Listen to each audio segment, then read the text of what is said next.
Okie dokie, live.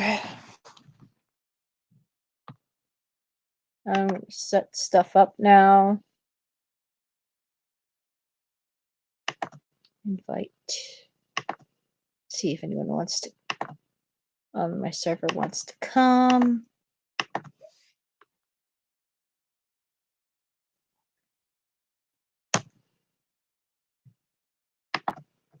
Do do do do do. Oh yeah, I gotta get the book. Got it. Okay. Key.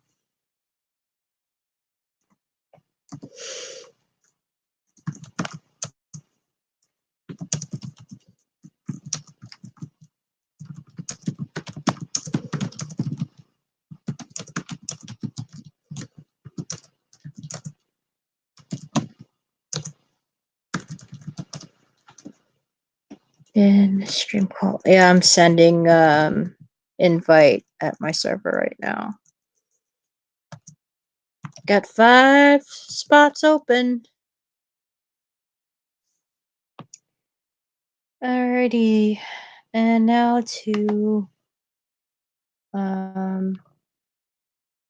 let's okay. Alright. Go to YouTube. I want to dang it, hold on. Gotta mute the video.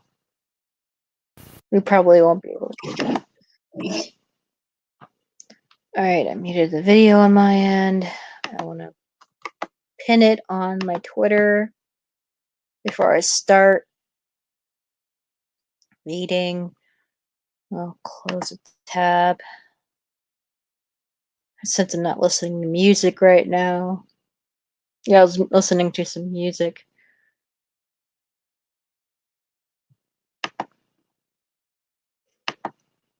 This really amazing a cappella artist who does some really cool editing with his arrangement videos. Sam Robson, check his stuff out. Really, he's just so talented. And recently, I've seen him do a collab with another really good a cappella singer of the channel Triforce Films, in which he does Mr. Doobs of this channel does a cappella covers of cartoon and TV themes and some video game stuff. He's a good contender for like people like Smooth McGroove and Ooze. On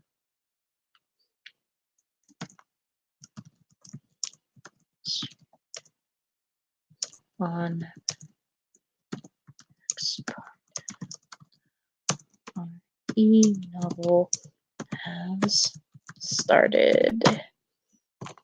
Yay. View tweet, pin it. Pinned. Okay.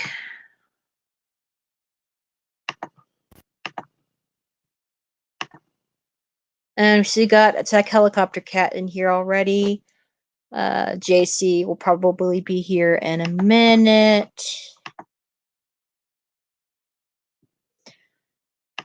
I just finished. Well, I guess I could do a little rehash on what happened. Alright, so from what I remember at the top of my head, I know Rebecca found another key for Chris to use. Oh yeah, and there was that snake battle, which Chris took out the giant snake's eye with just his handgun.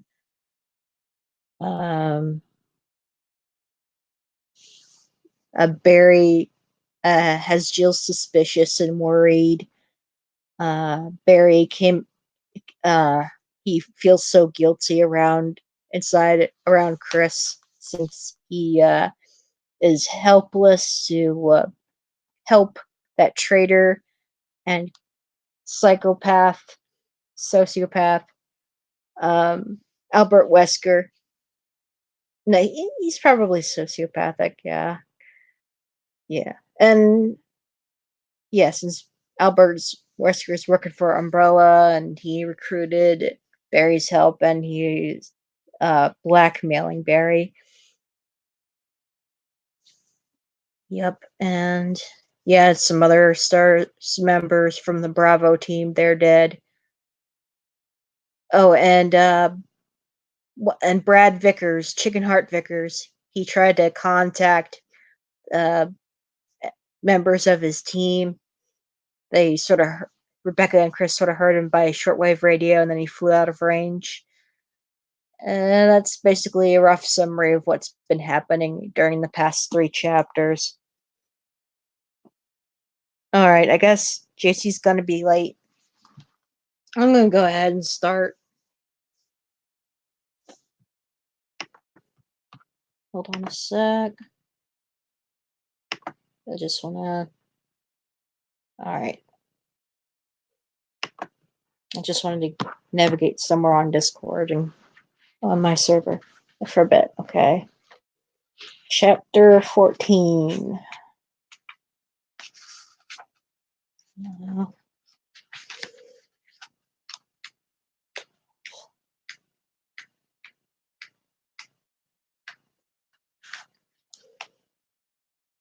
Yep, here we go. Almost there.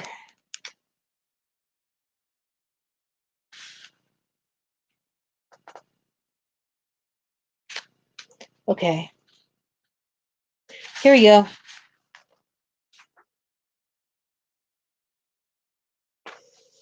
All right. 14. Jill stood at the edge of a yawning open pit in the dank tunnel, staring helplessly at the door on the other side. The pit was too wide to safely jump, and there was no way to climb down, at least not that she could see. She'd have to go back and try the door by the ladder. Her frustrated sigh turned into a shiver. The damp chill emanating from the stone walls would have been bad enough without her being dripping wet. Great secret passage. To use it, you have to catch pneumonia. A glint of metal caught her gaze as she turned, feet squelching in her boots. She peered down at it, brushing a wet strand of hair out of her eyes.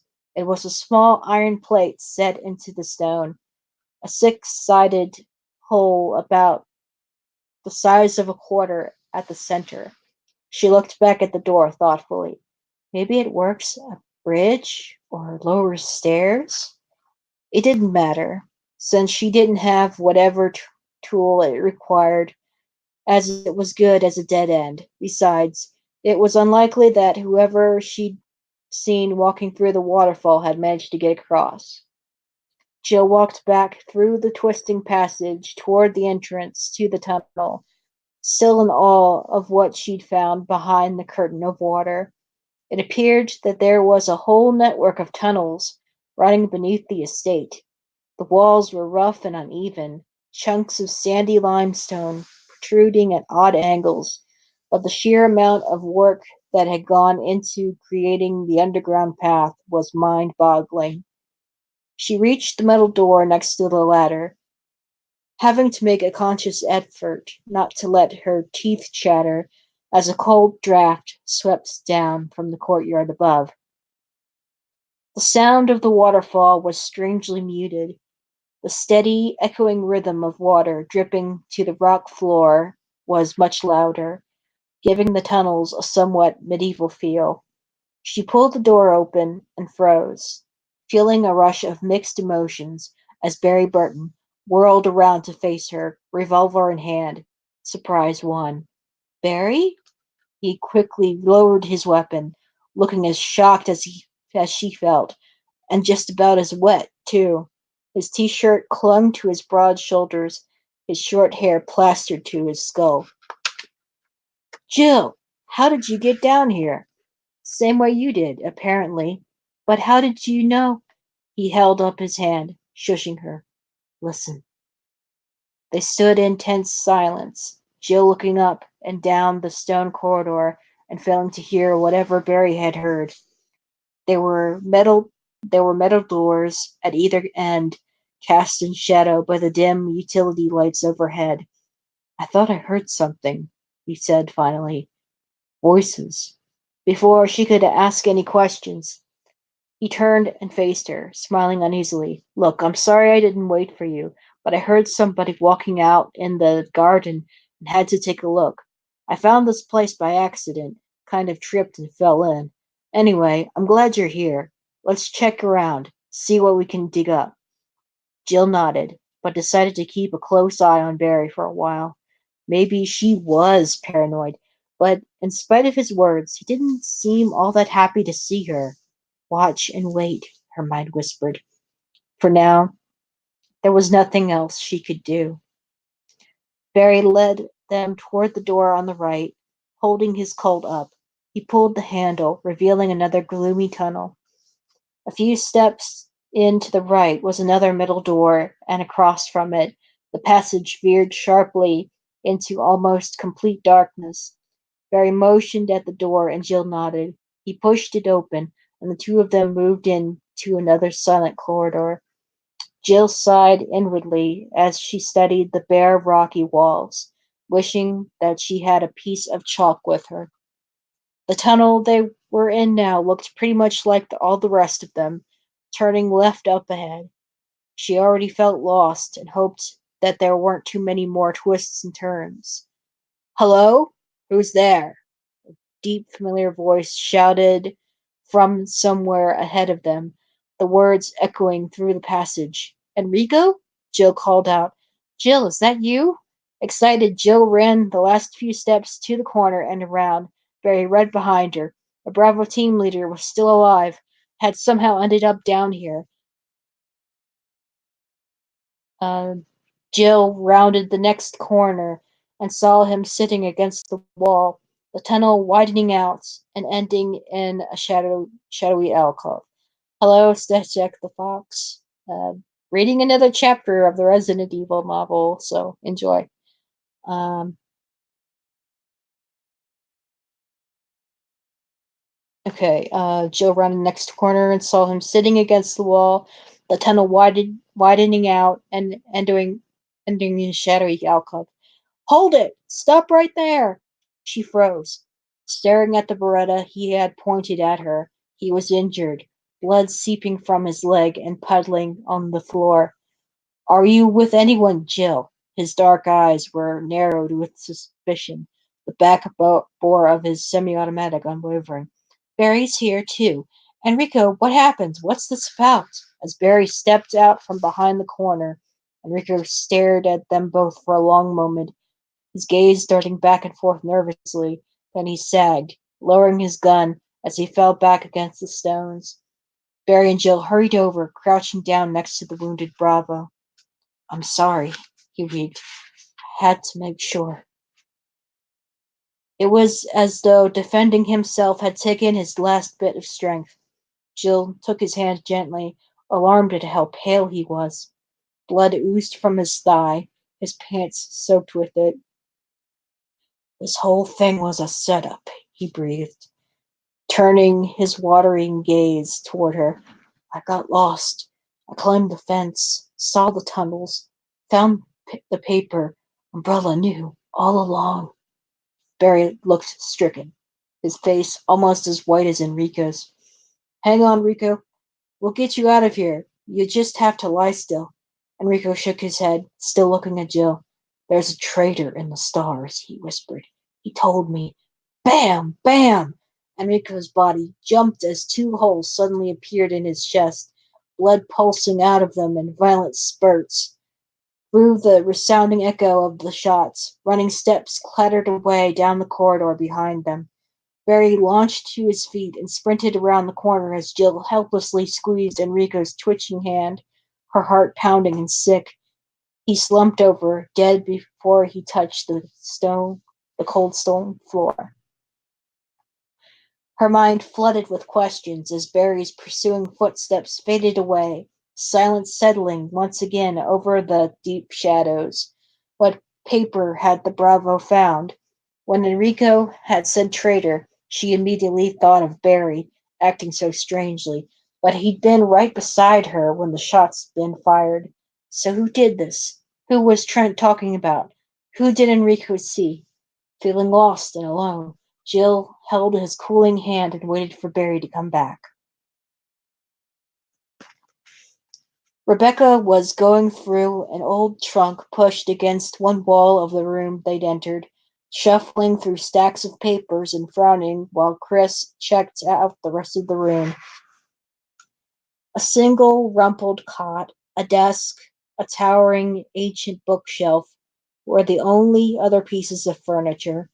After the cold, alien splendor of the mansion, Chris was absurdly grateful to be in simpler surroundings. They'd come to a house at the end of the long, winding path from the courtyard, much smaller and infinitely less intimidating than the mansion.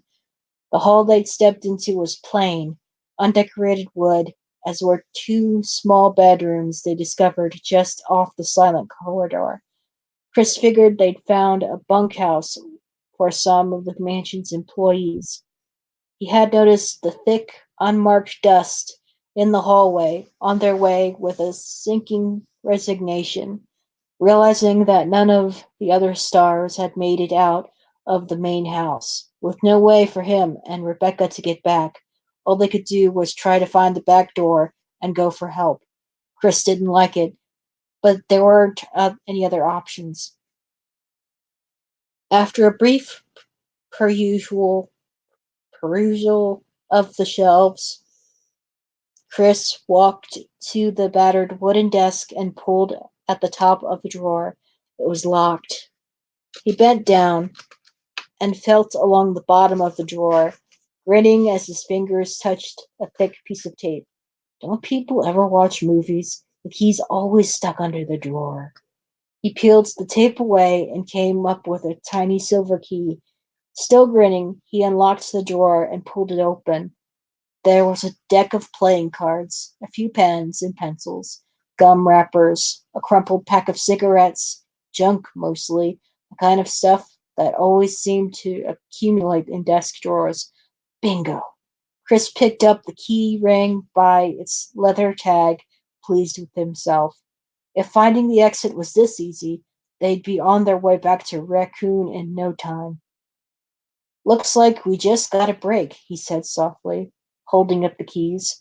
The leather tag had the word alias burned into one side, and the number 345 written on the back in smudged ballpoint pen. Chris didn't know what the significance of the Chris didn't know the significance of the number, but he remembered the nickname from the diary he'd found in the mansion. Thank you, Mr. Alias. Assuming the keys were for the bunkhouse, they were that much closer to getting off the estate.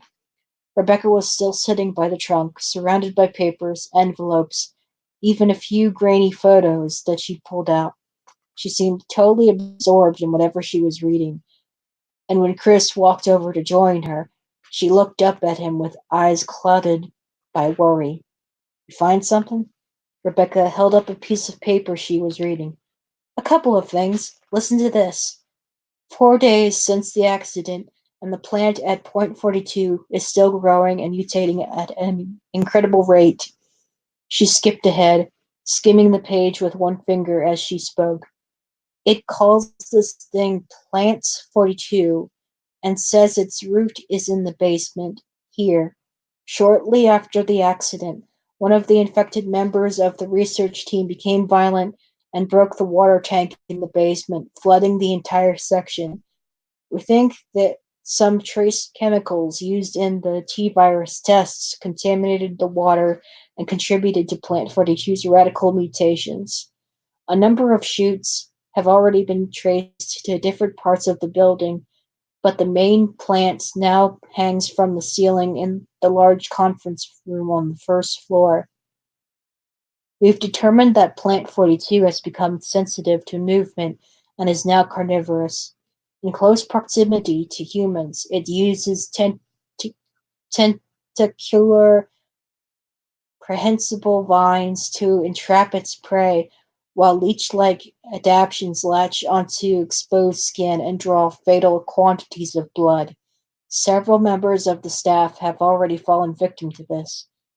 It's dated May 21st, signed Henry Sarton. Chris shook his head, wondering again how someone could invent a virus like the one they had come across. It seemed to infect everything it touched with madness, transforming its carrier into a deadly carnivore hungry for blood. God, now a man-eating plant. Chris shuddered, suddenly twice as glad as they'd be leaving soon. So it infects plants too, he said. When we report this, we'll have to. No, that's not it, she said. She handed him a photo, her expression grim. It was a blurry snapshot of a middle-aged man wearing a lab coat. He was standing stiffly in front of a plain wooden door, and Chris realized that it was the very door they'd come through not 10 minutes ago, the front entrance to the bunkhouse. He flipped the picture over, squinting at the tiny script on the back. H. Sarton, January 98.42. He stared at Rebecca, finally understanding her fearful gaze. They were standing in point 42. The carnivorous plant was here. And breaking away a sec from the book to say hello to Suzuki Driver. Wow, you're new here. Hello, welcome to my channel. Hope you're enjoying listening to my audio book version of Resident Evil: The Umbrella Conspiracy by S.D. Perry. Since it's October, the month of Halloween, I figured why not? It'll be fun. So, yeah, I'm past the middle of the book, somewhere past the middle of the book right now. So, yeah, you're going to have to catch up with the rest of the parts if you want to. They're archived in the previous videos. So, back to the chapter, to Wesker's point of view. Wesker stood in the darkness of the unlit tunnel, his irritation growing as he listened to Barry stumble through the echoing corridors. Jill wouldn't wait forever, and the raging Mr. Burton couldn't seem to grasp that Enrico's killer had simply slid into the shadows just around the corner, the most obvious place there was. Come on, come on. Since they'd left the house, he'd finally started to feel like things were going in his favor. He'd remembered the underground room near the entrance to the labs, and was almost certain that the wolf metal would be there, and the tunnels were clear.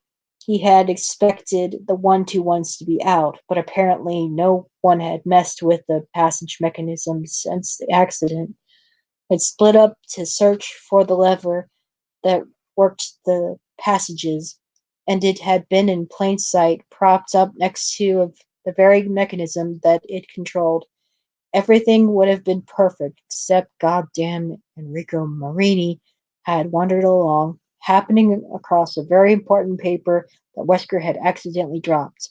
His orders. Straight from the head of White Umbrella. And then, to complicate matters, Jill had blundered into the tunnels before Wesker could finish taking care of the problem. Wesker sighed inwardly. If it wasn't one thing, it was another. In truth, this whole affair had been a massive headache from the beginning. At least the underground security hadn't been activated, though he'd had no way of knowing that until they'd reached the tunnels, and having dragged Barry along as insurance, he now had to deal with the consequences.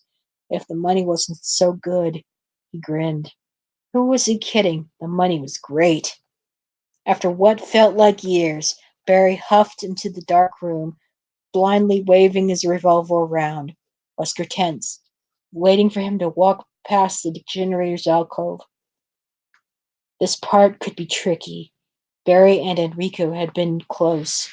As Barry stormed past the small chamber, Wesker stepped out behind him and jammed the muzzle of his Beretta into Barry's lower back hard.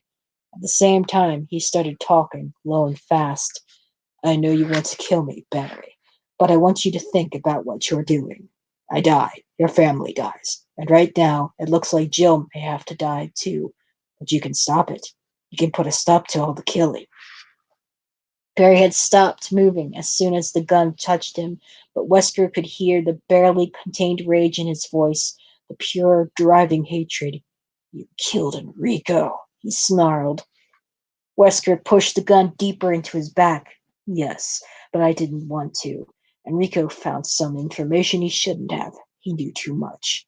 And if he told Jill what he knew about Umbrella, I'd have had to kill her too. You're going to kill her anyway. You're going to kill all of us. Wesker sighed, allowing a pleading note to creep into his voice. That's not true. Don't you get it? I just want to get to the laboratory and get rid of the evidence before anyone finds it. Once that material is destroyed, there's no reason for anyone else to get hurt. We can all just walk away. Barry was silent, and Wesker could tell that he wanted to believe him, wanted desperately to believe that things could be that simple. Wesker let him waver a moment before pressing on. All I want you to do is keep Jill busy. Keep her and anyone else you run into away from the labs, at least for a little while. You'll be saving her life, and I swear to you that as soon as I get what I need, you and your family will never hear from me again. He waited, and when Barry finally spoke, Wesker knew he had him. Where are the labs? Good boy. Wesker lowered the gun, keeping his expression blank, just in case Barry had good night vision. He pulled out a folded paper out of his vest and slipped it into Barry's hand, a map from the tunnels to the first basement level. If for some reason you can't keep her away, at least go with her. There are a lot of doors with locks on the outside down there. Worst comes to worst, you can lock her up until it's over. I mean it, Barry. No one else has to get hurt. It's all up to you. Wesker stepped back quickly, reaching for the lever with the six-sided tip that he'd left next to the generator.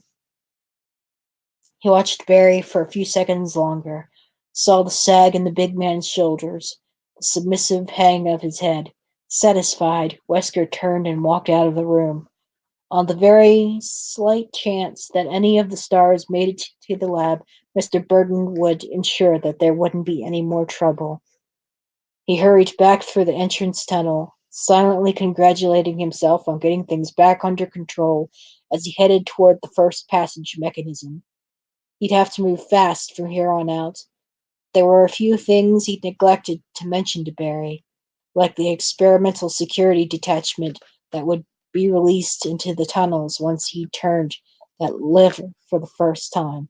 Sorry, Barry. Slipped my mind. It would be interesting to see how his team fared with the 1-2-1s, the hunters.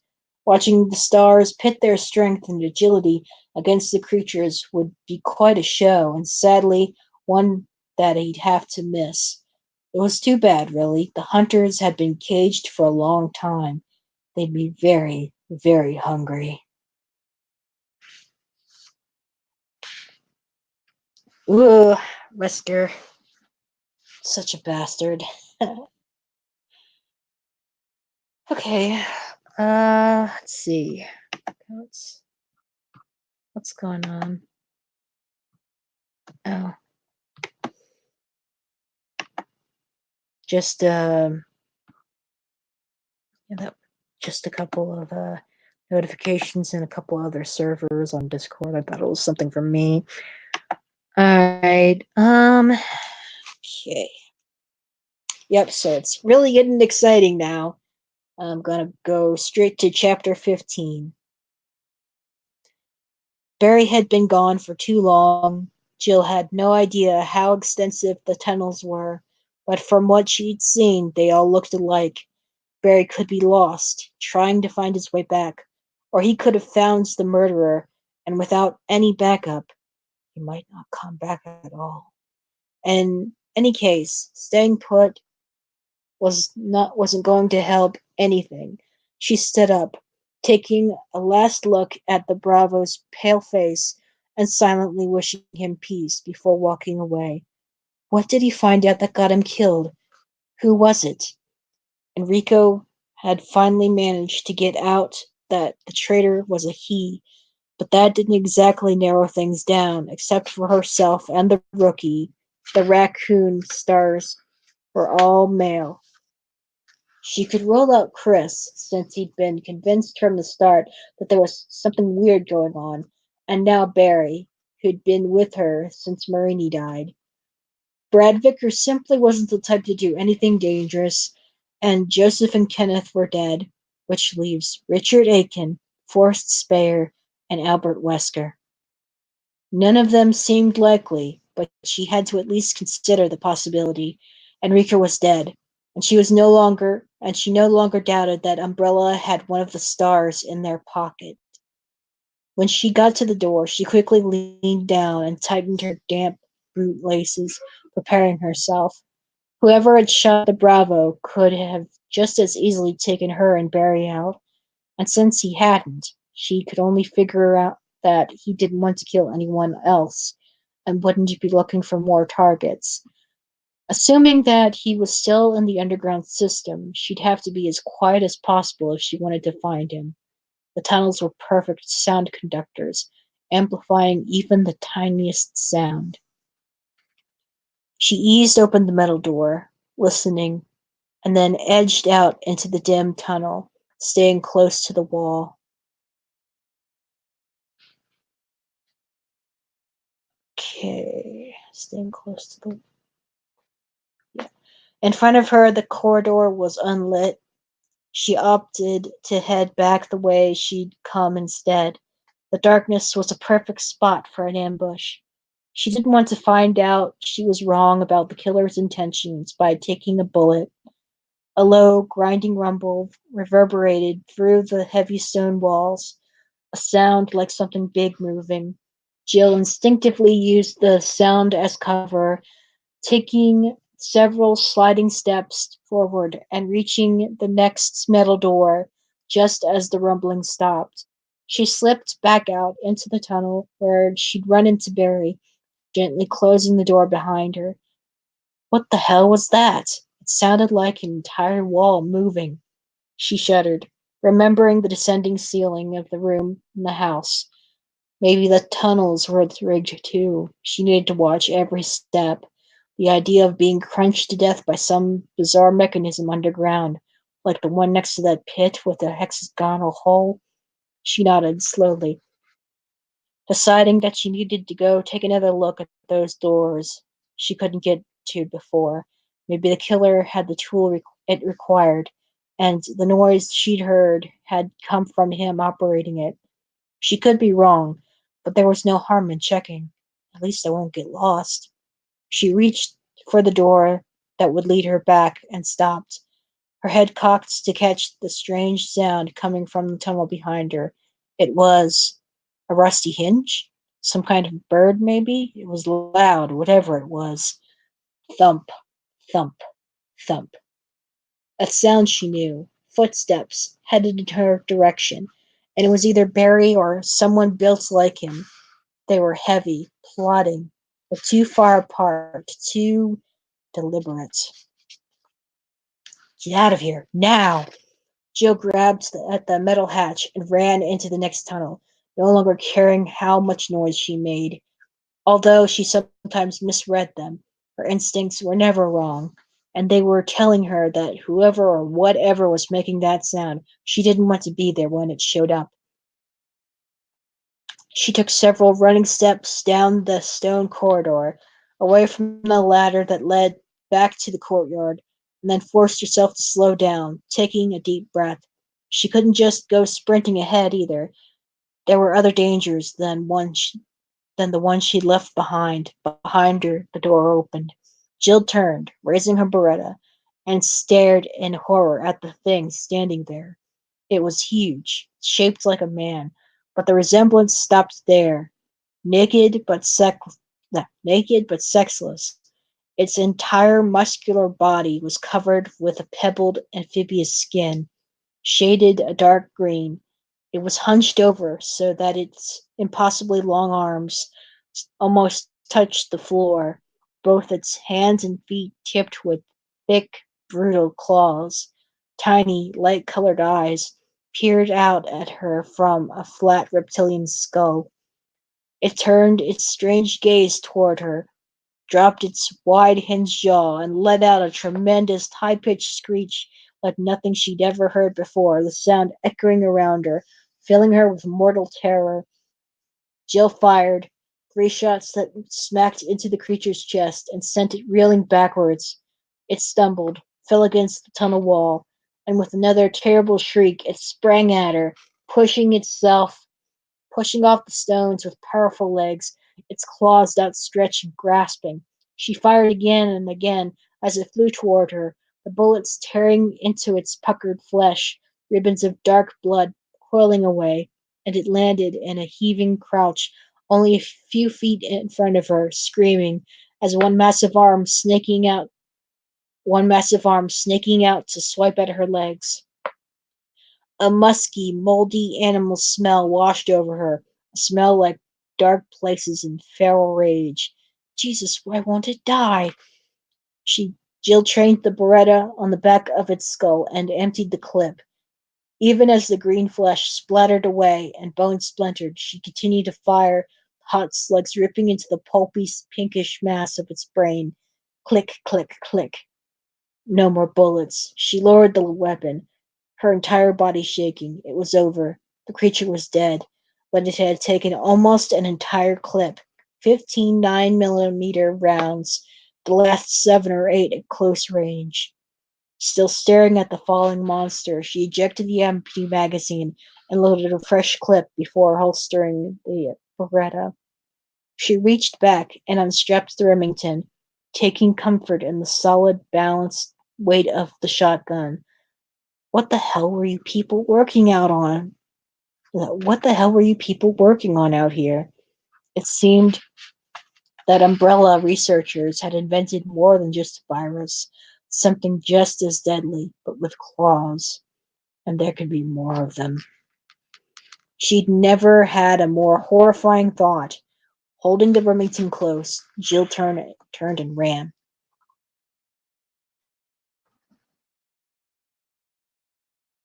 Chris and Rebecca walked down a long wooden hallway, warily glancing up with every other step. There was what looked like dried, dead ivy poking out of every crack and crevice where the walls met the ceiling, a bone-colored growth that scaled across the planks like a fungus. It looked harmless, but after what Rebecca had read to him about Plant 42, Chris kept himself ready to move quickly. After going through the rest of the papers in the trunk, Rebecca had come up with a report on some kind of herbicide that could apparently be mixed in .42 called V-Jolt. She'd brought it along, though Chris doubted it would be useful. All he wanted was to find the exit, and if they could avoid the killer plant, so much the better. The front hall had been clear of the growth, though Chris wasn't prepared to call it secured. Besides the 2 bedrooms by the front door, there had been a rec room that had been distinctly creepy. Chris had looked inside and immediately felt his internal alarms going off, though he hadn't known why. There'd been no danger that he could see, just a bar and a couple of tables. In spite of the seeming calm, he had closed the door quickly and they'd move on. His gut feeling was enough of a reason to leave it alone. They stopped in front of the only door in the long, meandering stretch of hallway, both of them still glancing nervously at the scaling ivy near the ceiling. Chris pushed at the knob, and the door swung open. Warm, humid air flooded out of the shadowy room, thick and tropical, but with a nasty undertone, like the taint of spoiled fruit. Chris instinctively pushed Rebecca behind him as he saw the walls of the chamber. They were completely covered in the same kind of strange, straggling growth that was in the hall, but here the scaling ivy was lush and bloated, a bilious, a bilious verdant green. There was a faint whispering coming from inside the room, a subtle sense of movement, and Chris realized that it was coming from the sickly plant matter itself, the walls quivering in a weird optical illusion as the drooping tendrils crept and grew. Rebecca started to step past him, and Chris pushed her back. What, are you nuts? I thought you said this thing sucks blood. She shook her head, staring at the whispering walls.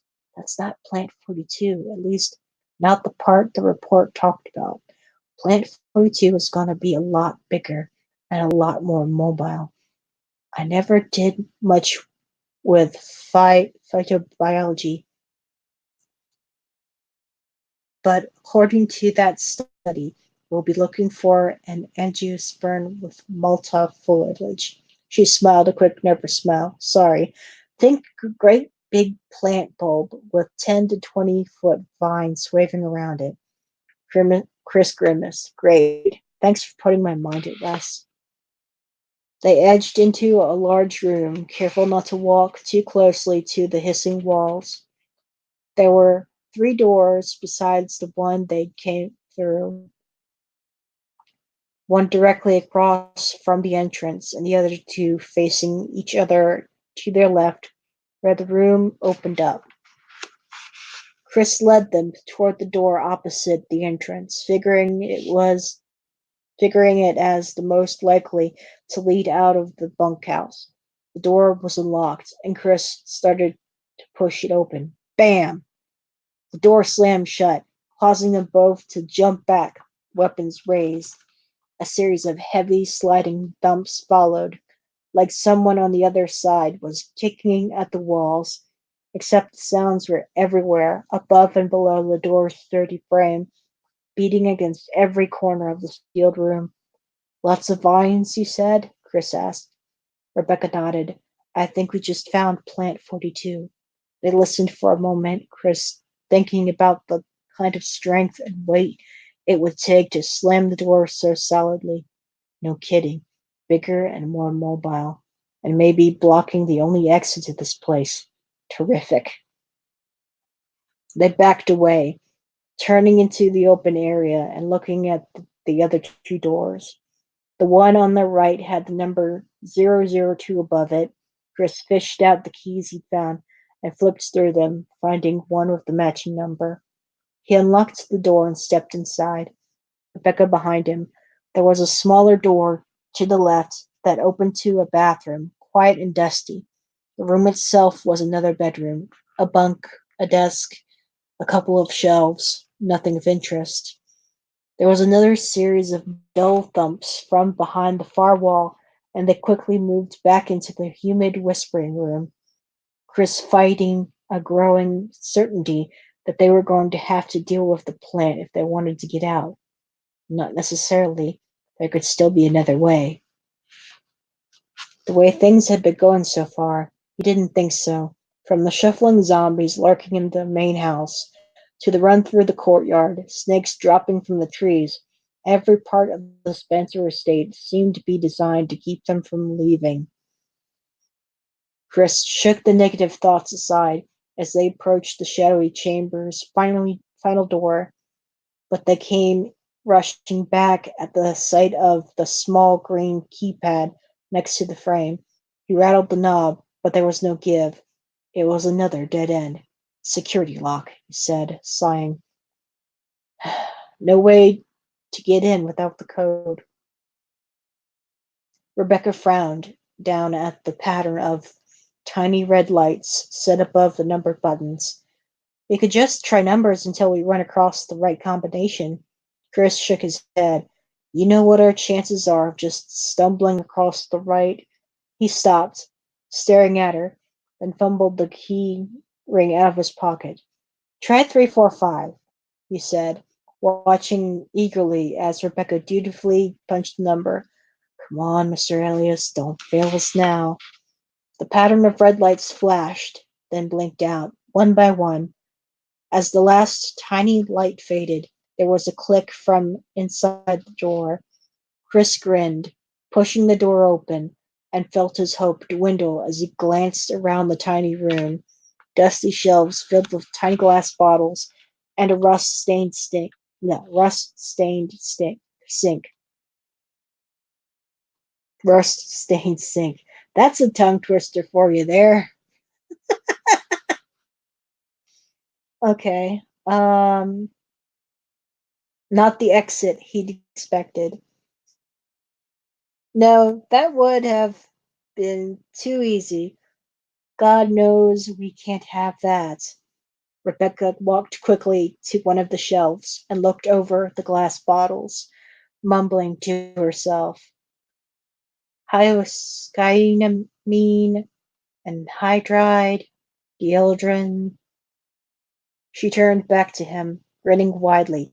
Chris, we can kill the plant, that V-jolt, the phytotoxin. I can make it here. If we can get to the basement, find the plant's root.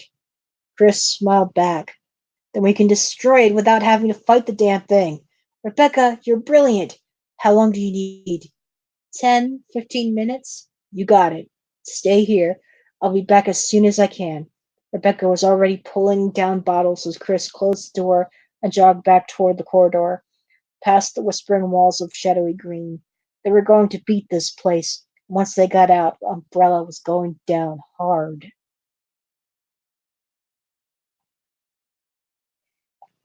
Barry was standing over Enrico's cold body, Wesker's map crumpled in one hand. Jill had been gone when he returned, and rather than look for her, he found himself unable to move, to even tear his gaze away from the corpse of his murdered friend. It's my fault. If I hadn't helped Wesker get out of the house, he'd still be alive. Barry stared miserably at Enrico's face, so filled with guilt and shame that he didn't know what to do anymore. He knew he had to find Jill, keep her from getting to Wesker, keep his family from being hurt. But still, he couldn't seem to force himself to walk away. What he wanted more than anything was to be able to explain himself to Enrico, make him understand how things had come to be the way they were. He's got Kathy and the babies, Rico. What else could I have done? What can I do but follow his orders? Bravo stared back at him with glazed, unseeing eyes. No accusation, no acceptance, no nothing. Forever. Even if Barry continued to help the captain and everything else turned out the way it was supposed to, Rico Marini would still be dead. And Barry didn't know how he was going to live with the knowledge that he was responsible. Shots echoed through the tunnels, a lot of them. Jill! Barry's head snapped around. He reached for his weapon automatically, the sound spurring him to action as anger flushed through his system. There could only be one explanation. Wesker had found Jill. Barry turned and ran, sick at the thought of another STARS member dead by Wesker's treacherous hand, furious with himself for believing the captain's lies. The door in front of him slammed open, and Barry stopped dead in his tracks, all thoughts of Wesker and Jill and Enrico wiped away by the sight of the crouching thing in front of him. His mind couldn't grasp what he saw, his stunned gaze feeding him bits of information that didn't make sense. Green skin, piercing orange-white eyes, talons. It screamed, a horrible squealing cry, and Barry didn't think anymore. He squeezed the trigger, and the shriek turned into a bubbling, choking gasp as the heavy round tore into its throat and knocked it down. The thing flailed its limbs wildly as blood spurted from the smoking hole. Barry heard several sharp cracks like breaking bones, saw more blood pour from its fists as long, thick claws snapped off against rock. Barry stared in mute astonishment as the creature continued to spasm violently, burbling through the ragged hole in its throat, as if still trying to scream. The shot should have blown its head off its neck, but it was another full minute before it died, its frenzied thrashings gradually weakening as blood continued to pump out at a tremendous rate. Finally, it stopped moving, and from the dark, noxious lake it had created, Barry realized that it had bled to death, conscious until the end. What did I just kill? What the f- From the tunnel outside, another shrieking house resounded through the clammy air, and was joined by a second, then a third. The animal cries rose up, furious and unnatural, the screams of creatures that shouldn't exist. Barry dug into his hip pack with shaking hands and pulled out more rounds for the Colt, praying to God that he had enough, and that those shots he'd heard before hadn't been Jill's last stand.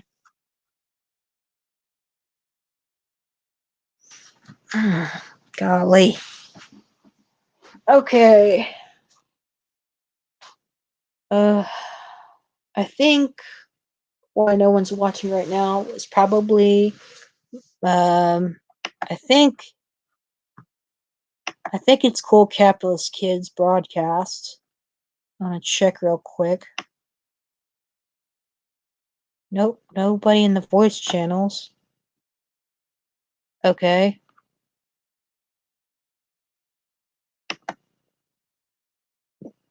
Mm,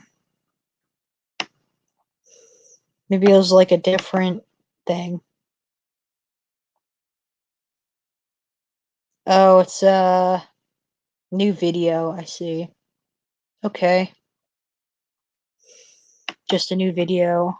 Shared by Heretic. Anyways, yeah, I figured there was something going on those channels. All right, 16.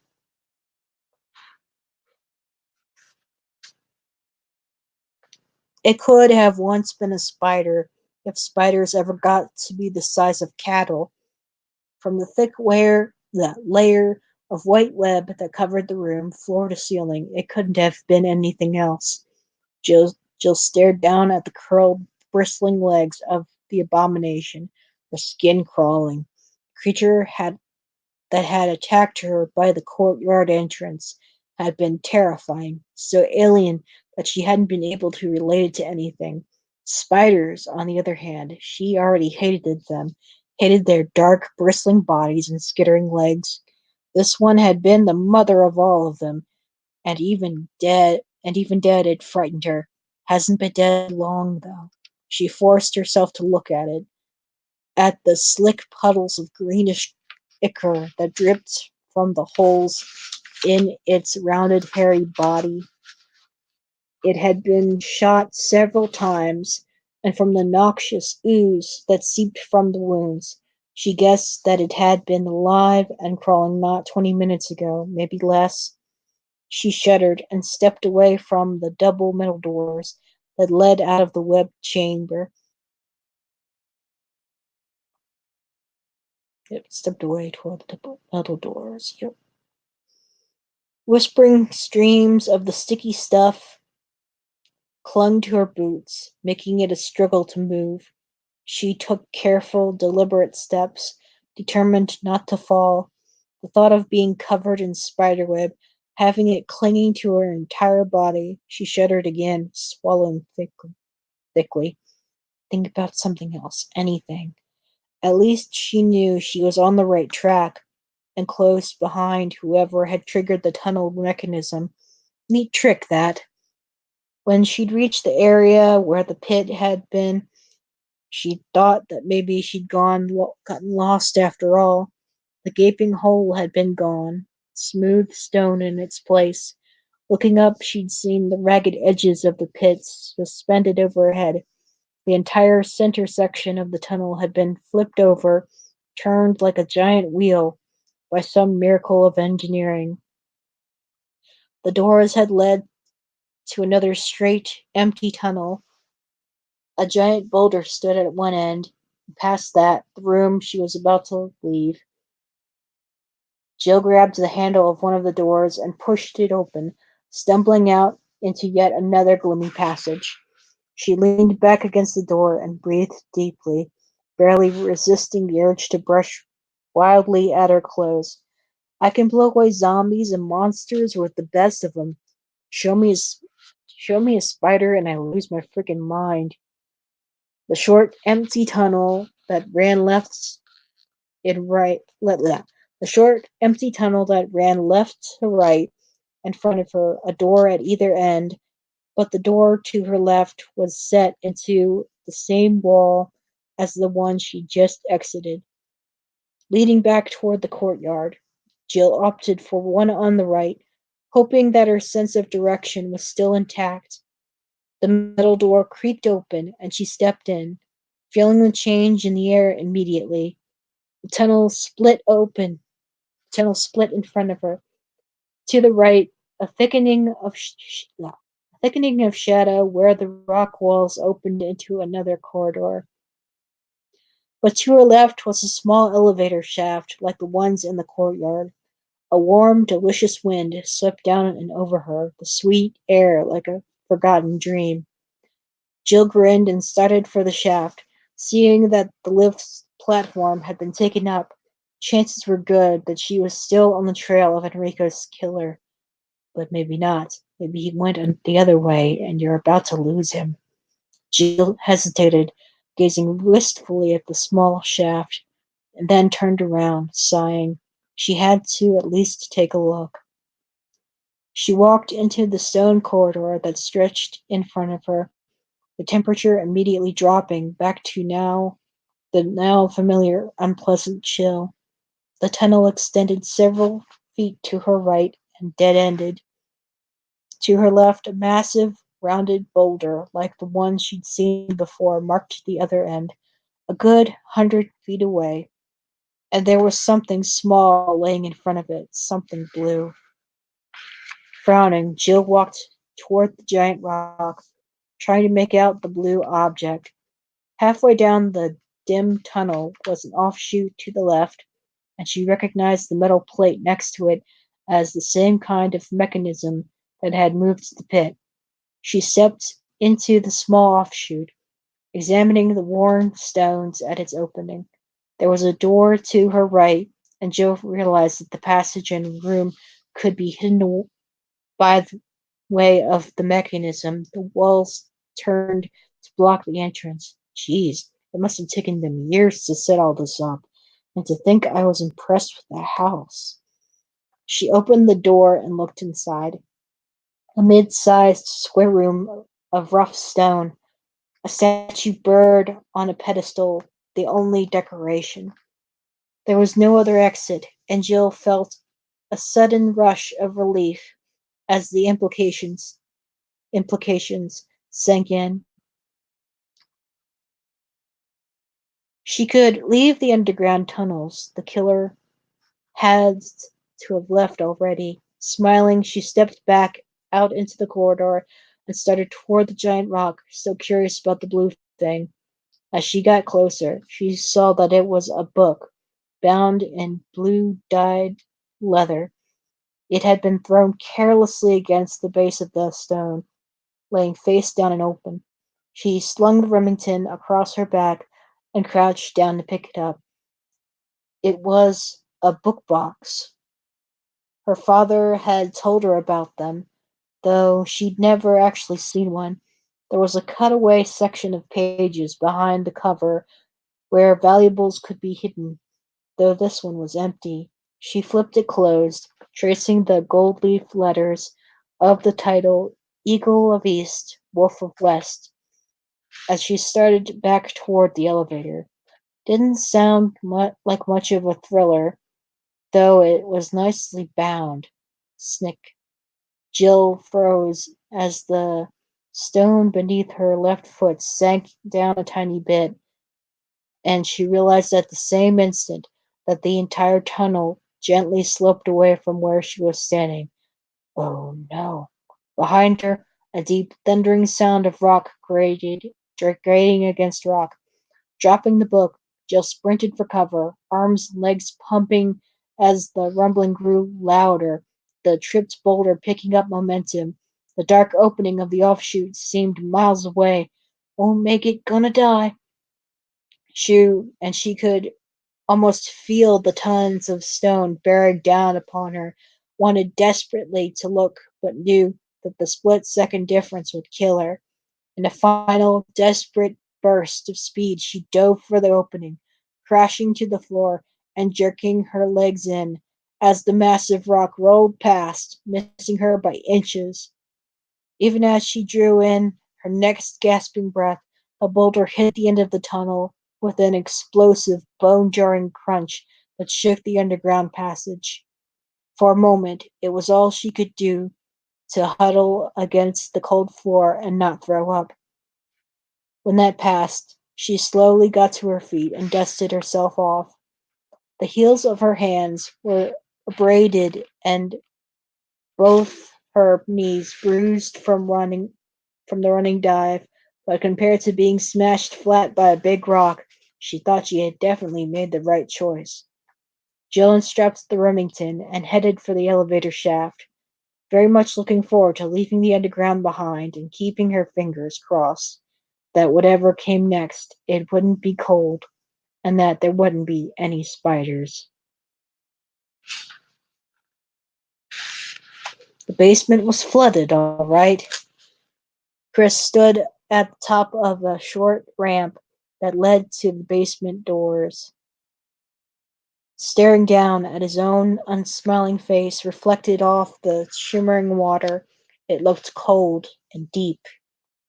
After he'd left Rebecca, he continued down the hall and found room 003 at the end, the ladder to the basement level tucked discreetly behind a bookcase in the neatly kept bedroom. He descended into a chilled concrete corridor with buzzing fluorescent lights overhead and a dramatic change from the plain wood and simple style of the bunkhouse above. At least I found the basement. It appeared that killing Plant 42 was their only option for escape after all. He'd seen no other exit from the bunkhouse, which meant that it had to be past the plant's room, or else there was no back door. A thought that left him distinctly unsettled. Didn't seem possible, but then neither did a carnivorous plant, and you won't find out until you get this over with. Chris sighed and stepped into the water. It was cold and had an unpleasant chemical smell. He waded down to the next door, the water sliding up over his knees and finally stopping at mid-thigh, sloshing gently. Shivering, he pushed the door open and moved inside. The basement was dominated by a giant glass-fronted tank in the center of the room that extended floor to ceiling, a large jagged hole toward the bottom right-hand side. Chris wasn't that good at judging volume, but to fill the whole area with water, he figured that the tank had to have held several thousands of gallons. What the hell were they studying then that they needed that much? Tidal waves? It didn't matter. He was cold, and he wanted to find what he needed to find and get back to dry land. He started off toward the left, slowly, straining against the push and pull of the gently lapping waves. It was totally unreal, wading through a well-lit concrete room, though he supposed it was no stranger than anything else he'd experienced since the Alpha copter had set down. Everything about the Spencer estate had dream-like feel to it, as if it existed in its own reality, far removed from the rest of the world's. Try nightmare-like. Killer plants, giant snakes, Walking Dead. All that's missing is a flying saucer, maybe a dinosaur. He heard a soft sloshing behind him and glanced over his shoulder to see a thick, triangular fin rise up from the water 20 feet away and slide toward him. a wavering gray shadow beneath. It's a shark! Panic shot through him, an all encompassing panic, that seared away rational thought. He took a giant running step and realized that he couldn't run as he plunged face first into the cold chemical water and came up gasping, spluttering tainted liquid from his nose and mouth, hoping to God Rebecca was right about the virus having burned itself out. He whipped his head around, eyes burning, searching for the fin, and saw that it had halved the distance between them. He could see it now, a shark, its ripping, distorted body sliding easily through the water, 10 or 12 feet long, its broad tail lashing it forward, the black, soulless eyes set above its pointed grin. Wet bullets misfire. Chris stumbled away backwards, knowing that he didn't stand a chance of outrunning it. Wheeling his arms for balance, he sloshed heavily through the dragging water, turning himself sideways and managing a few more steps before the shark was on top of him, and he leaped to the side, dodging the animal and slapping the water as violently as he could, turning it into foaming waves. The shark slid past him, its smooth, heavy body brushing against his leg. As soon as it was past, Chris stumbled after it, splashing wildly to keep up as he turned the corner in the flooded room. If he could stay close enough, he wouldn't be able to turn to get at him, except that in seconds the shark would have the room to maneuver. He could see the two doors ahead on the left, but the giant fish was already leaving him behind, heading toward the next door to turn around and come back for him.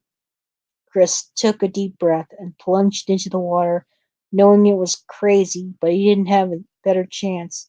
He stroked desperately towards the first door, kicking off against the cement floor to propel himself forward in great bounding leaps. He hit the door just as the shark was turning up ahead and grabbed for the handle, choke, choking. It was locked. Shit, shit, shit.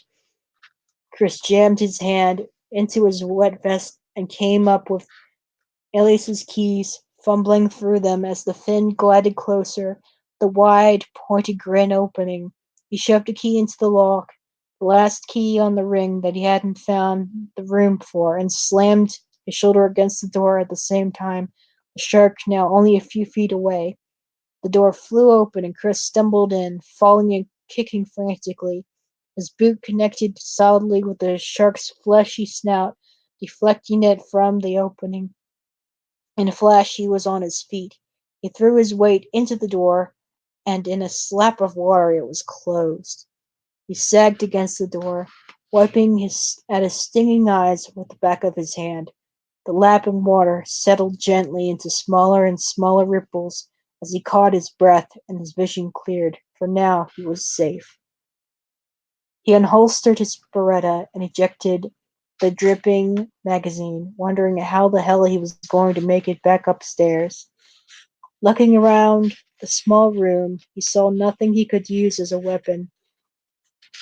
One wall was lined with buttons and switches, and he trudged over to look at them, drawn to a blinking red light in the far corner.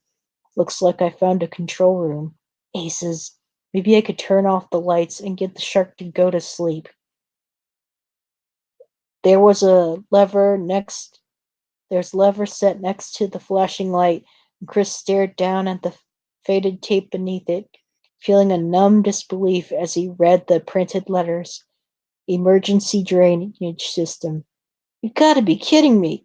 Why didn't anyone pull this thing the second that the tank broke? The answer occurred to him even as he thought it. The people who worked here were scientists. No way they were going to turn down the opportunity to study their precious Plant 42, sucking up water from the man-made lake. Chris grabbed the lever and pushed it down. There was a sliding metallic noise outside the door, and immediately the water level started to drop. Within a minute, the last of it had flowed out from under the door, and a gurgling liquid gasp came from the direction of the broken tank. He walked back to the door, opening it carefully, and heard the frantic, wet thumps of a very big fish trying to swim through air.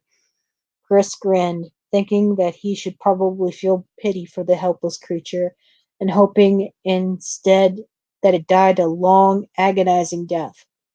Bite me, he whispered. Wesker had shot 4 of the shuffling, gasping umbrella workers on his way to the computer room on level 3. He hadn't recognized any of them, though he was pretty sure that the second one he'd taken out had been Steve Keller, one of the guys from Special Research. Steve always wore penny loafers, and the pallid, dried up husk that had reached for him by the stairs had been wearing Steve's brand. It appeared that the effects of the viral spill had been harsher in the labs, less messy, but no less disquieting. Creatures, the creatures that roamed the halls outside seemed to have been totally dehydrated, their limbs withered and stringy, their eyes like shriveled grapes. Wesker had dodged several of them, but the ones he'd been forced to put down had scarcely bled at all. He sat at the computer in the cool, sterile room and waited for the system to boot up, feeling truly on top of things for the first time all day. He had earlier moments, of course, the way he'd handled Barry, finding the wolf metal in the tunnels, even shooting Ellen Smith in the face had given him a momentary sense of accomplishment, feeling that he was in control of what was happening. So much had gone wrong along the way that he hadn't had time to enjoy any of his successes. But now I'm here. If the stars aren't already dead, they will be soon. And assuming I don't suffer some massive lapse of skill, I'll be out of here within half an hour. Mission complete. There were still dangers, but Wesker could handle them. The mesh monkeys, the MA2s, were undoubtedly loose in the power room, but they were easy enough to get past as long as you didn't stop running. He should know. He'd helped come up with the design. And then there was the big man, the tyrant, waiting one level down in his glass shell, sleeping the sweet, dreamless sleep of the damned, from which he'll surely never wake. What a waste. So much power crossed off as a failure by the boys at White. A gentle musical tone informed him that the system was ready. Wesker pulled a notebook out of his vest and opened it to the list of codes, though he already knew them. John Howe had set the system up months ago, using his name and the name of his girlfriend, Ada, as access keys. Wesker tapped out the first of the passwords that would allow him to unlock the laboratory doors, feeling a sudden, vague wistfulness for the excitement of the day. It would be over so soon, and there would be no one to witness his achievements, to share his fond memories after the fact. Now that he thought about it, it was a shame that none of the stars would be joining him. The only thing better than a grand finale was a grand finale with an audience.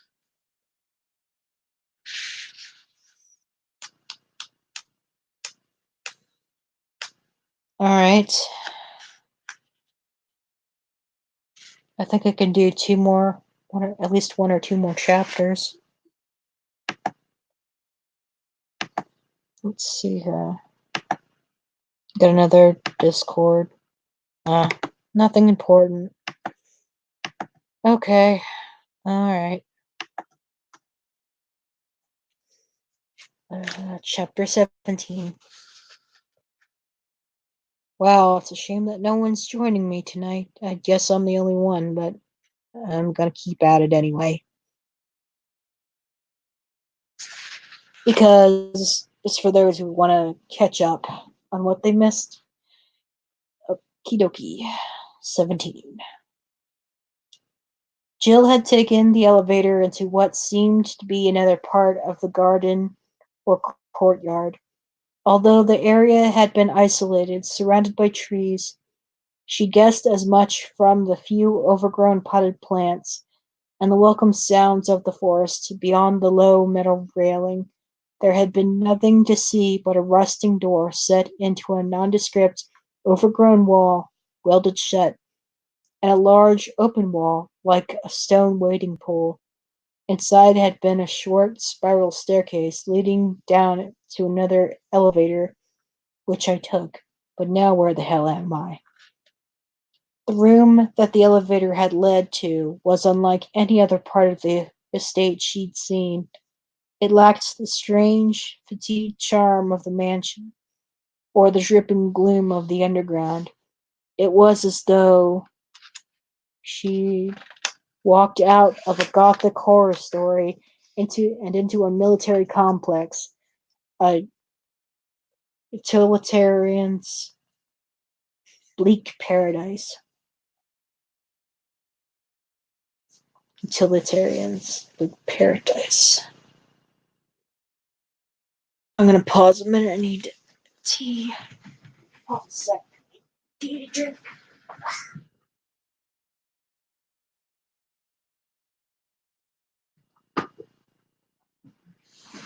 Okay. All right. Um, she was standing in a large, steel-reinforced concrete room. The walls painted a muddy industrial orange. Metal ducts and overhead pipes lined the upper walls, and the room was rather aptly titled XDR B1. No, XD-R B1. Painted across the concrete in black, several feet high. Any sense she'd had of where she was in relation to the rest of the estate was totally gone. Although it's as cold as everywhere else, at least I know I'm still on the grounds. There was a heavy metal door on one side of the room, firmly locked. The sign to the left of it stated that it was only to be opened in case of a first-class emergency. She figured that the B1 on the wall stood for basement level 1, her theory confirmed by the bolted ladder that led down through a narrow shaft in the concrete. Where there was B1, B2 naturally followed. And considering the alternative, it looks like that's where I'm headed. My other option is to go back through the underground tunnels. She peered down the ladder shaft, only able to see a square of concrete at the bottom. Sighing, she held onto the Remington and started down. As soon as she hit the last rung, she turned anxiously and faced a much smaller room, as bland and industrial as the first. It set fluorescent lights on the ceiling, a gray metal door, concrete walls on the floor. She walked through quickly, starting to feel hopeful that there were no more creatures or traps. So far the basement levels had offered nothing more dangerous than a lack of decorum. She opened the door, and her hope faded as the dry, dusty smell of long dead flesh hit her. She stepped out onto a cement walkway that led over a flight of descending stairs, a metal railing circling the path. At the top of the steps was a crumpled zombie, so emaciated and shriveled that it appeared mummified. She held the shotgun steady and walked slowly toward the stairs, noting that there was a small branching off to the left where the railing stopped. She darted a quick look around the corner and saw that it was clear. Still watching the desiccated corpse carefully, she edged down the short corridor and stopped at the door on her left. The sign next to the door read, "Visual Data Room," and the door itself was unlocked. It opened up into a still gray room with a long meeting table in the center, a slide projector set up in front of a portable screen at the far end. There was a phone on a small stand pushed up against the right wall, and Jill hurried over, knowing that it was too much to hope for, but having to check just the same. It wasn't a phone at all, but an intercom system that didn't seem to work. Sighing, she stepped past an ornamental pillar and walked around the table, glancing at the empty slide projector. She let her gaze wander, looking for anything of interest, and it stopped on a flat, featureless square of metal set into the wall about the size of a sheet of paper. Jill stepped over to take a closer look. There was a flat bar at the top. She touched it lightly, and the panel slid down into the wall, revealing a large red button. She looked around the quiet room, trying to imagine what the trap would be, and then realized that there wouldn't be a trap at all. The mansion, the tunnels, all of it was rigged to keep people from getting here to these basement levels. They're way too efficiently dull to be anything but where the real work gets done. She knew instinctively that her logic was sound. This was a boardroom, a place for drinking bad coffee and sitting through meetings with colleagues. Nothing was going to jump out at her if she pushed the button.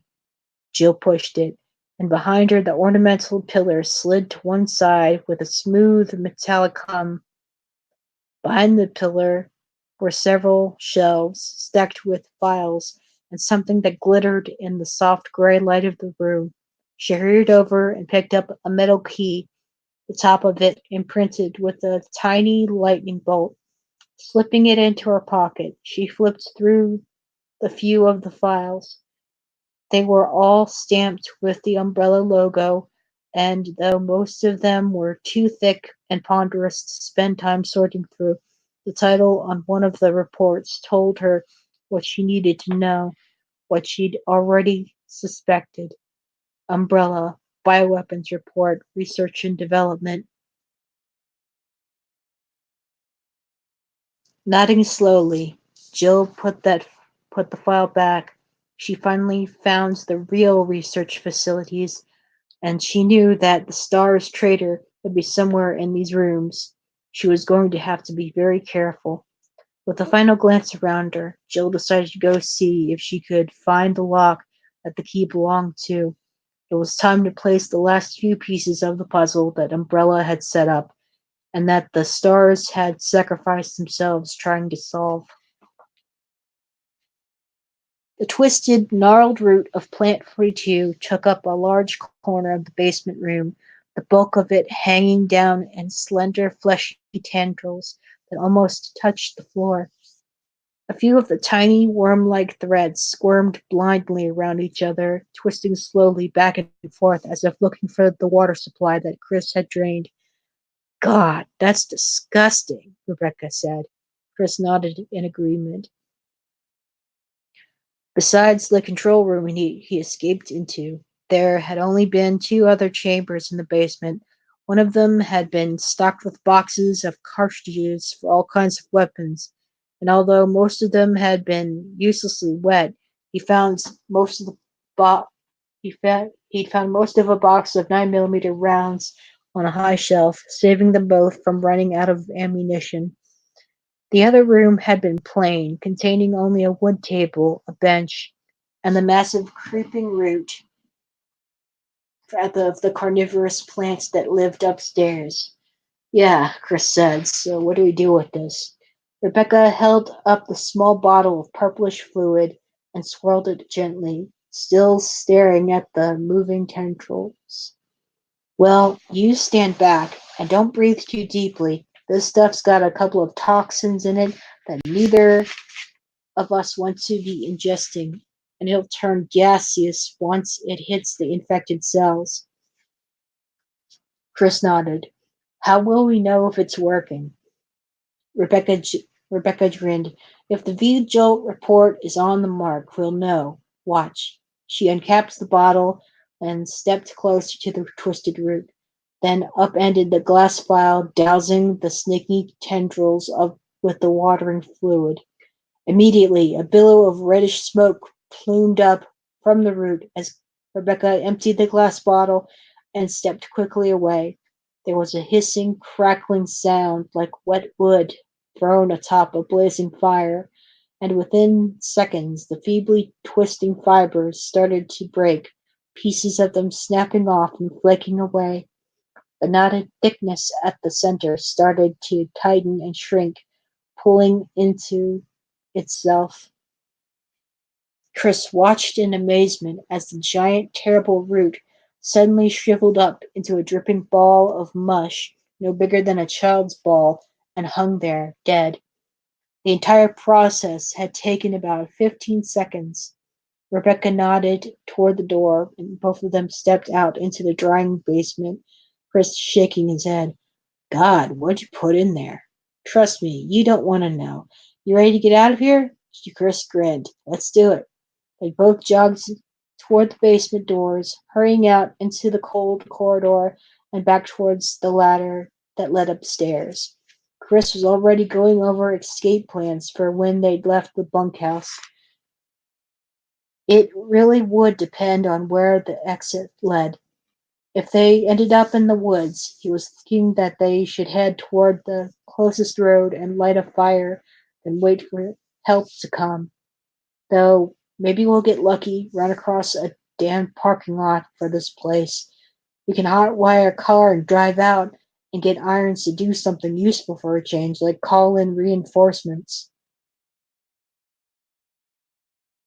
They reached the wood corridor and headed for the plant room, both of them taking long, easy strides past the hissing green walls and finally stopping at the room that held Plant 42. Breathing deeply, Chris nodded to Rebecca. They both unholstered their weapons, and Chris pushed the door open, eager to see what lay beyond the experimental plant. They stepped into a huge, open room, the smell of rotting vegetation thick in the damp air. Whatever it had looked like before, the monster that had been Plant 42 was now a massive, steaming lake of dark purple goo in the center of the room. Bloated Bloated dead vines the size of fire hoses draped limply across the floor, extending out from the livid, gelid mass. Chris scanned for the next door, saw a plain fireplace next against one wall and a broken chair in a corner, and a single door that apparently led back into the bedroom they had searched earlier, a hidden passage that he missed that led to the very room in which they stood. Must have been behind the bookcase. There was no way out. Killing the plant had been a waste of time. It hadn't been blocking anything. Rebecca looked as disappointed as he felt. Her shoulders slumped and an expression grim as she studied the bare walls. Ah, I'm sorry, Rebecca. They both walked slowly around the room, Chris staring at the dead plant and trying to decide what to do next. Rebecca walked to the fireplace and crouched down next to it, poking at the blackened ash. He wouldn't drag her back to the mansion. Neither of them were up for it. Even with the extra ammo, there were too many snakes. They could wait in the courtyard for Brad to fly by again. Hope he got into range. Chris, I found something. He turned and saw her pull a couple of pieces of paper out of the ashes, the edges scorched but both sheets otherwise intact.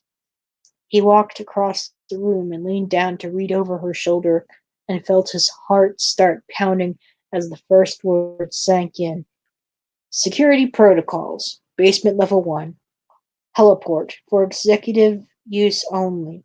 This restriction may not apply in the event of an emergency.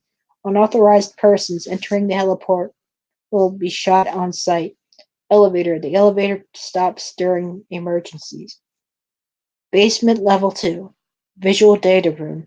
For those by the Special Research Division only, all other assets, all other access to the Visual Data Room must be cleared with Keith Irving, Room Manager. Basement Level 3, Prison Sanitation Division controls for the use of the prison. At least one consultant researcher, E. Smith, S. Ross, A. Wesker, must be present if viral use is authorized. Power Room. Access limited to headquarters supervisors. This restriction may not apply to consultant researchers with special authorization. Basement Level 4. Regarding the progress of Tyrant after use of T-Virus. The rest of the paper was burned, the words lost. A. Wesker, Chris said softly. Captain Albert Goddamn Wesker. Barry had said that Wesker disappeared right after the Alphas had made it to the house. It was Wesker who'd led us here in the first place when the dogs attacked. Cool, competent, unreadable Wesker working for Umbrella. Rebecca flipped to the second page, and Chris leaned in, studying the neatly typed labels beneath the drawn boxes and lines. Mansion, courtyard, guardhouse, underground laboratories. There was even a compass drawn next to the sketch of the mansion to show them what they'd missed, and a, a secret entrance to the underground hidden behind the waterfall. Rebecca stood up, eyes wide and uncertain. Captain Wesker is involved with all of this? Chris nodded slowly. And if he's still here, he's down in those labs, maybe with the rest of the team. If Umbrella sent him here, God only knows what he's up to. They had to find him, had to warn whoever was left of the stars that Wesker had betrayed them all.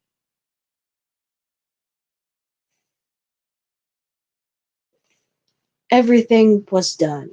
Wesker stepped into the elevator that led back to level 3, running through his checklist as he lowered the outer gate and slid the inner one closed. Samples collected, disks erased, power reconnected, tyrant support off. It was really too bad about the tyrant. Ugly as it was, the thing was a marvel of surgical, chemical, and genetic engineering, and he'd stood in front of its glass chamber for a long time, studying it in silent awe before reluctantly shutting down its life support. As the stasis fluids had drained, he found himself imagining what it would have been like to see it in action once the researchers had completed their work. It would have been the ultimate soldier, a thing of beauty in the battlefield, and now it had to be destroyed, all because some idiot tech had hit the wrong button, a mistake that had cost Umbrella millions of dollars and killed the researchers who had created it. He hit the switch, and the elevator thrummed to life, carrying him back up for his final task, activating the triggering system at the back of the power room. He'd give himself 15 minutes to make sure he was clear of the blast radius, climb down the heliport ladder, hit the back road toward town. Boom. No more hidden Umbrella facility, at least not in Raccoon Forest. Once he got back into the city, he'd pack a bag and head for Umbrella's private airstrip. He could take the necessary calls from there, let his contacts in the White Office know what had happened. They'd have a cleanup team standing by to comb through the forest to take out the surviving specimens, and they'd be most eager to get their hands on the tissue samples he'd taken, 2 of everything except for the tyrant. With the tyrant scientists all dead, Umbrella had decided to shelve the project indefinitely. Wesker thought it was a mistake, but then he wasn't getting paid to think. As the elevator slid to a stop, Wesker opened the gates and stepped out, setting down the sample case. He unholstered his Beretta, going over the twisting layout of the power room in his mind. He had to make another run through the MA2s to get to the activation system. He'd already managed it once to hook up the elevator circuit, but they had been more active than he'd expected. Instead of weakening them, their hunger had driven them to new heights of viciousness. He'd been lucky to make it through unscathed. At a hydraulic hum from down the hall, Wesker froze. Footsteps clattered across the cement floor, hesitated, and then started for the power room at the opposite end of the corridor. Wesker eased up to the corner and looked down through the hall just in time to see Jill Valentine disappear through the metal doors. Burst of hissing mechanism, a burst of hissing mechanical noise echoing through the corridor before they closed. How did she make it through the hunters? Jesus! Apparently, he'd underestimated her, and she'd been alone, too. If she was that good, the MA2s might not kill her, and she had effectively just blocked him from the triggering system. He wouldn't be able to deal with the creatures that roamed the maze-like walkways and put a stop to her prying. Frustrated, Wesker scooped up the sample case and walked quickly down the hall, back toward the hydraulic doors that led to the main corridor of level 3. If she made it back out, he'd just have to shoot her. It would only delay his escape by a few minutes. Still, it was an unexpected curve, as far as he was concerned. It was too late in the game for surprises. Surprises pissed him off, and they made him feel like he wasn't in control.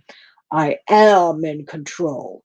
Nothing is happening here that I can't handle. This is my game, my rules, and I will accomplish my mission without any interference from that little thief bitch. Wesker stalked out into the main corridor, saw that Jill had managed to take out a few more of the wizened, withered scientists and technicians that wandered the basement labs. Two of them lay just outside the door, their skulls blown into acrid powder by what looked like shotgun blasts. He kicked one of them angrily, his boot crunching into the corpse's brittle ribs. The dry snap of bone loud in the silence, except that suddenly he heard heavy boots coming down the metal stairs from B2, the hollow clump echoing the the hollow clump echoing through the hall, and then rough, hesitant voice calling out, Jill, Barry Burton, as I live and breathe. Wesker raised his weapon coolly, ready to fire when Barry stepped into view, and then lowered it thoughtfully. After a moment, a slow grin spread across his face. Ah, Shane Killian's live stream, I see. Hi, JC. Yeah, you got quite a bit to catch up on after the stream is over. I read chapters 14 through 17. I just finished number 17.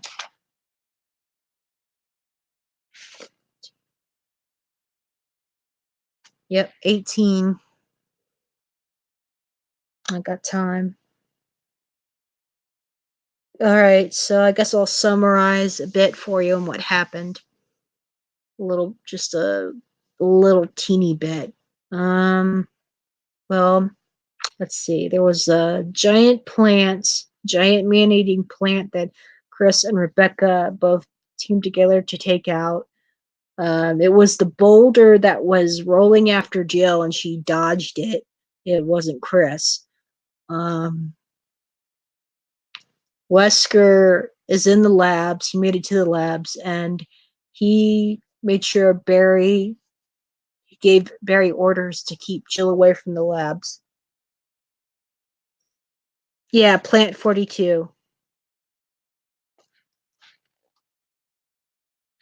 Oh yeah, there was that big shark that that Chris managed to avoid, and he drained the water, and the shark was just flopping around like a big giant fish trying to swim through air.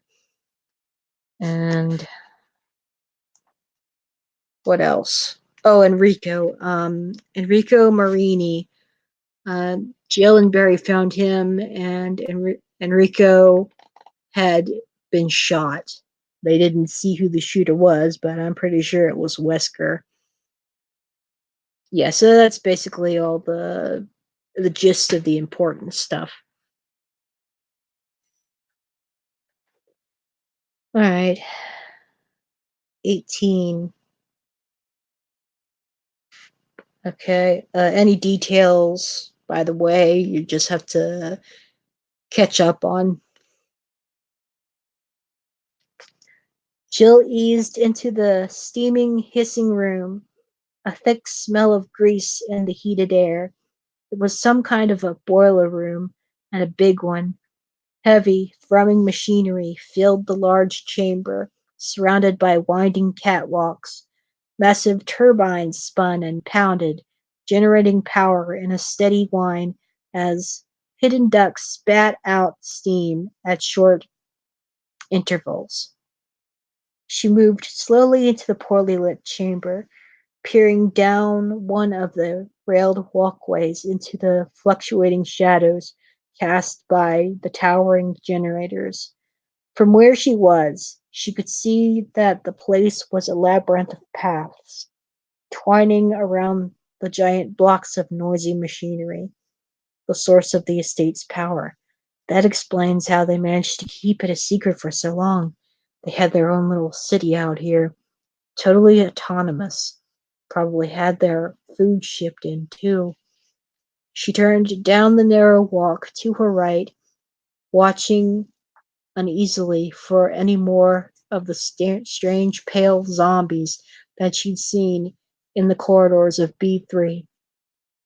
The path seemed clear, but with the movement and noise created by the turbines, something ripped at her left shoulder, a sudden violent slash that tore open her vest and scraped the skin beneath. Jill spun and fired, the roar of the shotgun drowning out the hissing machines. The blast hit metal, pellets ricocheting into the empty walk.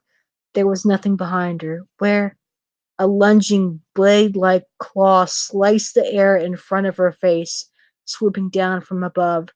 She stumbled back, staring up at the steel mesh of the ceiling, and saw a dark shape skitter out of the shadows, hooking its way across the grate incredibly fast, curving claws at its hands and feet. She caught a glimpse of thick spines around its mutant, flattened face, and then it turned and ran into the thrumming shadows of the power room.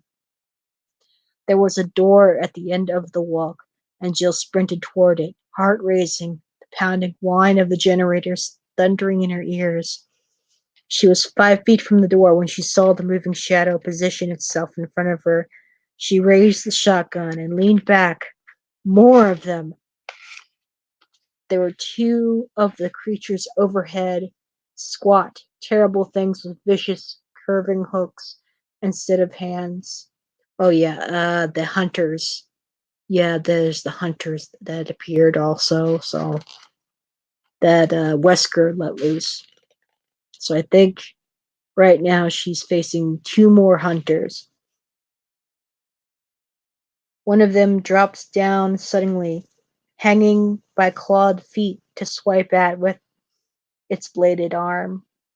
Jill fired and the creature screeched, the blast hitting it in the chest.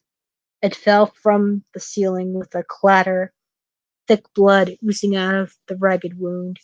She turned back toward the entrance and ran, hearing the patter of claws against the mesh overhead.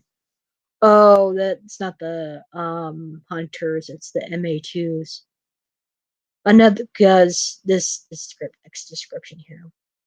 Another of the aberrant monkey-like things swung down in front of her, and Jill ducked, afraid to stop running. The thing's strange arm whistled past her ear, missing her head by less than an inch. The metal doors were in front of her. Jill crashed into them, slapping one handle down and stumbling back into the cold stillness of the corridor.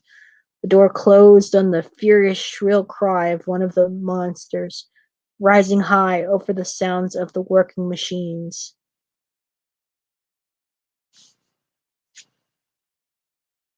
No handguns. Jill had killed one hunter with the Remington shotgun, and Barry used the Colt Python to take down another. Yeah, so oh yeah, there was a handgun. Jill did kill one with a handgun. That's right. It it was about half of a magazine. Yeah, that's right. She managed to kill it though. But she also had the Remington, but she hadn't used the Remington. Um, yeah, you'll find out later. I spoiled. Oops. Anyways, uh, the metal doors were in front of her. Jill crashed into them, slapping one handle down. Okay, I already passed that little paragraph. Door closed on the furious shrill cry of one of the monsters, rising high over the sounds of the working machines. She sagged against the door, gasping, and saw Barry Burton standing midway down the chilled, silent hall. He hurried toward her, an expression of deep worry on his rugged, bearded face. "Jill, are you all right?" She pushed away from the door, surprised. "God, Barry, where have you been? I thought you'd gotten lost in the tunnels." Barry nodded grimly. "I did, and I ran into some trouble trying to get out." She saw the spatters of blood on his clothing, the rips and tears in his shirt, and realized that he must have come across more of those walking green nightmares. He looked like he'd been through a war. Speaking of, Jill touched her shoulder, her fingers coming away bloody. It was painful but shallow. She survived. "Barry, we've got to get out of here. I found some papers upstairs. Proof of what's been going on. Enrico is right. Umbrella's behind all of this, and one of the stars knew about it. It's too dangerous to keep looking around. We should get those files and head back to the mansion, wait for the RPD." "But I think I found the main lab," Barry said. "Downstairs, there's an elevator at the end of the hall. There are computers and stuff. We can get into their files, really nail them." He didn't seem excited by the find, but Jill barely noticed. With the information they could get from the Umbrella's database, names, dates, research material, we could find out everything, present the investigators with the whole messy package. Jill nodded, grinning. "Lead the way."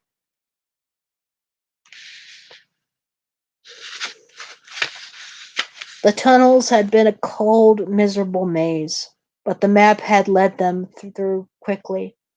Rebecca and Chris had reached the first basement level, both of them shivering and wet, and not a little freaked out by the dead creatures they'd passed along the way. The Umbrella scientists had been disgustingly creative in their approach to making monsters. Chris rattled the door that supposedly led to the heliport, but it was quickly locked. But it was solidly locked. An emergency sign next to it said, implying that it could only be opened by an alarm system. He hoped to send Rebecca out with the radio while he searched for the others. He looked down the narrow stairwell inside, turning to her. "I want you to stay here. If you stand by the elevator, you should be able to pick up Brad's signal from outside. Tell him where we are and what happened. And if I'm not back in 20 minutes, get back to the courtyard and wait there until help comes." Flustered, Rebecca shook her head. "But I want to go with you. I can take care of myself, and if you find the lab, you'll need me to tell you what you're looking for. For all we know, Wesker already killed the other stars and is looking to finish the job. If we're the last ones, we can't risk both of us getting ambushed. Somebody has to survive and tell people about Umbrella. I'm sorry, but it's the only way. He smiled at her, putting a hand on her shoulder. I know you can take care of yourself. This isn't just about your competence, okay? 20 minutes. I just have to see if anyone else made it. Rebecca opened her mouth as if to protest further, and then closed it, nodding slowly. Okay, I'll stay. 20 minutes. Chris turned and started down the ladder, hoping he could keep his promise to come back. The captain had successfully deceived them all, acting the part of concerned leader for weeks while the people in Raccoon City had died, and all along he'd known why. The man was a sociopath. It seems that Umbrella had created more than one kind of monster, and it was time to find out how much damage he'd done. Barry couldn't bring himself to look at Jill as they took the elevator down to B4. Wesker would be waiting for them at the bottom, and Jill would find out that he had been helping the captain all along. He'd killed three more of the violent, springing creatures down in the tunnels before making it to their lab, only to run into Wesker, who had insisted that he lure Jill down to B4 and assist him in locking her up. The smiling bastard had reminded Barry of his family's situation and promised again that it was the last thing he'd have to do, that after Jill was safely locked away, he'd call his people off. Except he said that every time. Find the crests and you're free. Help me in the tunnels, you're free. Betray your friend. Barry, are you okay? He turned to her as the elevator stopped, looking miserably into her concerned, thoughtful eyes. I've been worried about you ever since we got to the mansion, she said, laying a hand across his arm. I even thought, well, never mind what I thought. Is something wrong? He pulled the gate open, raised his mesh, and raised the mesh outer door, and excused to look away. Yeah, something's wrong, he said quietly. But now's not the time. Let's just get this over with. Jill frowned but nodded, still looking concerned. Okay, when this is over, we can talk. You won't get you won't want to talk to me when this is over. Barry stepped out into the short hallway and Jill followed, their boots clanking across a steel grate. The hall turned to the left, just ahead, and Barry slowed down on the pretense of checking his weapon, letting Jill get in front of him. They turned the corner, and Jill froze, staring straight into the muzzle of Wesker's raised Beretta. He grinned at them, his sunglasses hiding his eyes, his smile smug and leering. Hello, Jill. Nice of you to drop by, he said smoothly. Nice work, Barry. Take her weapons. She turned her startled gaze to him as he quickly plucked the shotgun from her hands, then reached around to unholster her Beretta, his face burning. Now get back up to B1 and wait for me by the exit. I'll be up in a few minutes. Barry stared at him. But you said you just wanted to lock her up. Wesker shook his head. Oh, don't worry. I'm not going to hurt her, I promise. Now get going. Jill looked at him, confusion and fear and anger playing across her face. Barry? I'm sorry, Jill. He turned and walked around the corner, feeling defeated and ashamed, not to mention terrified for Jill. Wesker had promised, but Wesker's word meant nothing. He'd probably kill her as soon as he heard the elevator doors close. What if I'm not in the elevator? Maybe I can still do something to keep her alive. Barry hurried to the lift and opened the gates, then slammed them closed and pushed the operation switch, sending it back to B3 without a passenger. Moving silently, he edged back toward the corner, listening. Can't say I'm all that surprised, Jill was saying. But how did you get Barry to help you? Wesker laughed.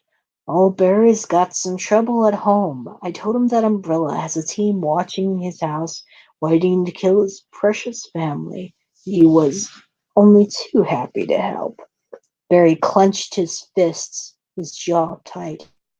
You're a bastard, you know that? Jill said. Maybe, but I'm going to be a rich bastard when all of this is over.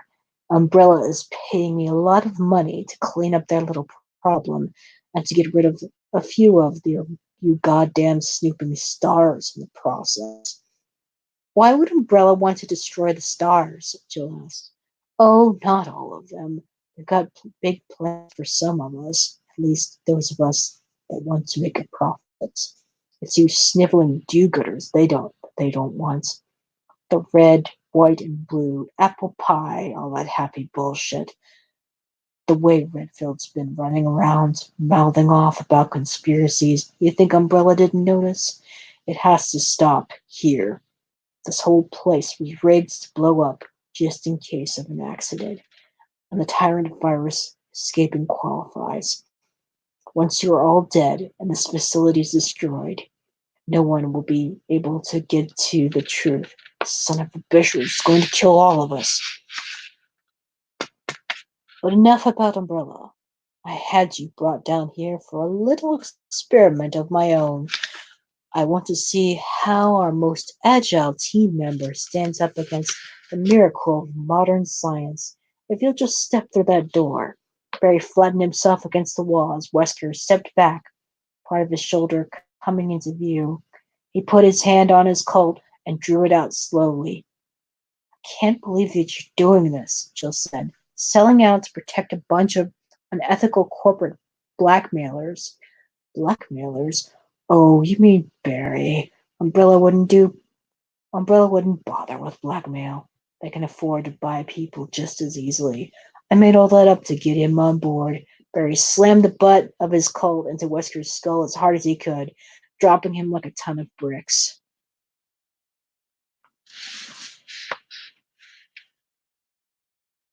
And let's see here.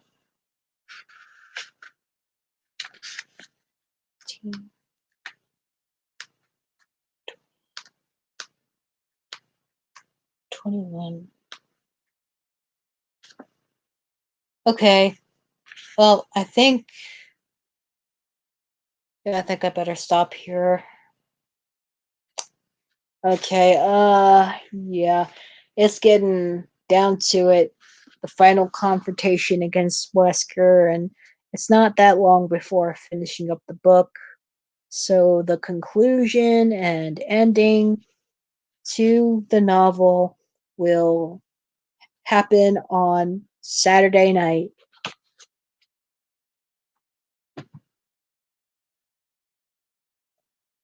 Yeah, so JC, did you like what you heard? What you managed to hear, even though you came on late? Oh, I'm, I still like this book, even though it's been a while and I read it maybe 2 or 3 other times. I still like this one a lot.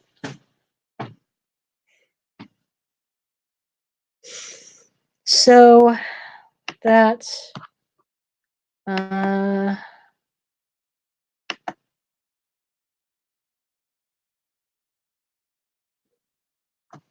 right. So go ahead and do thank yous.